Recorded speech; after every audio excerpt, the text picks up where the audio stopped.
Qu'est-ce qui se passe lorsqu'on vit dans l'univers de la pnémioute, de l'intériorité des choses? D'une certaine façon, nous dit le Rav, lorsque l'homme vit dans le monde intérieur, dans son monde intérieur, dans le monde de son intériorité, il s'appelle Ben Aliyah, c'est-à-dire qu'il est en évolution permanente.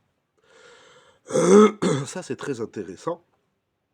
Comme disent les maîtres, d'ailleurs, au traité Souka d'Afmem et Amoudbet, Raïti, Bene Aliyah Ven Muatim.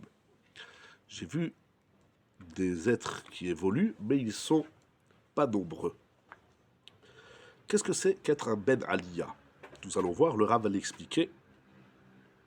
Mais ce qui est très intéressant, c'est que si on ne rentre pas dans la pnimiout de son être, on stagne.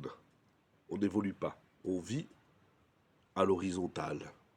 Mais lorsqu'on va dans la pnimiout de son être, dans l'intériorité de son être, on évolue. On est donc à la verticale. Pour exemple, nous dit le Rav, nous avons une maison à 2 étages, rez-de-chaussée, premier étage. L'étage inférieur, le rez-de-chaussée, est un étage à part entière. L'étage supérieur également, c'est une pièce à part entière, elles sont distinctes.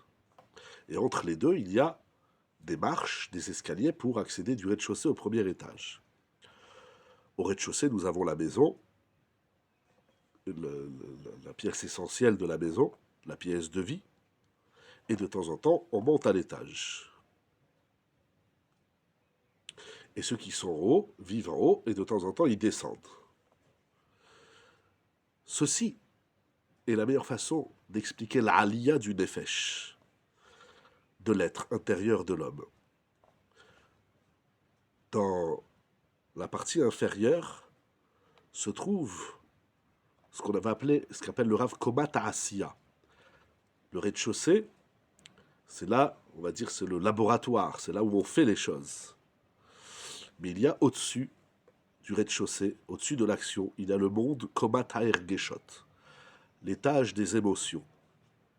Et il y a les escaliers entre les deux, il y a possibilité, bien évidemment, de les relier. La majorité des hommes vivent à l'étage inférieur, le monde de l'action. Le Ben Aliyah, celui qui veut évoluer dans la vie, il vit essentiellement au premier étage, dans l'étage supérieur, à l'étage des argachot, des émotions, c'est-à-dire et des ressentis, donc de la pnémiout de son être.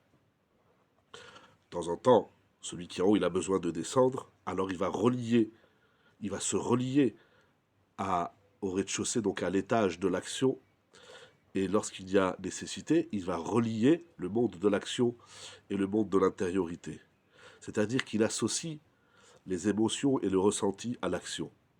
Mais l'essentiel de sa vie, il la passe à l'étage supérieur, à cet étage où il y a les émotions, les ressentis, la pnimiout de l'être. L'exemple qui a été donné, c'est Komata Argachot, c'est-à-dire le niveau des émotions et des ressentis. Mais bien évidemment, il faut poursuivre dans la note 7, nous dit le Rav, il faut poursuivre le travail également dans l'univers des pensées, Olam HaMarshavot, et également le monde des volontés, Olam HaRetzonot, et ainsi de suite, de monde en monde, c'est-à-dire il va y avoir plusieurs étages.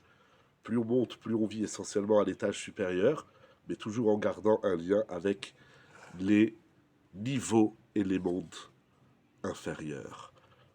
Ce qui est très important ici, c'est cette notion de aliyah, d'évolution.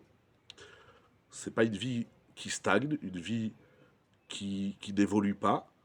On n'est pas que à la horizontale, on monte vers la verticale et on peut monter, et on va monter, Bezrat Hashem, très très haut.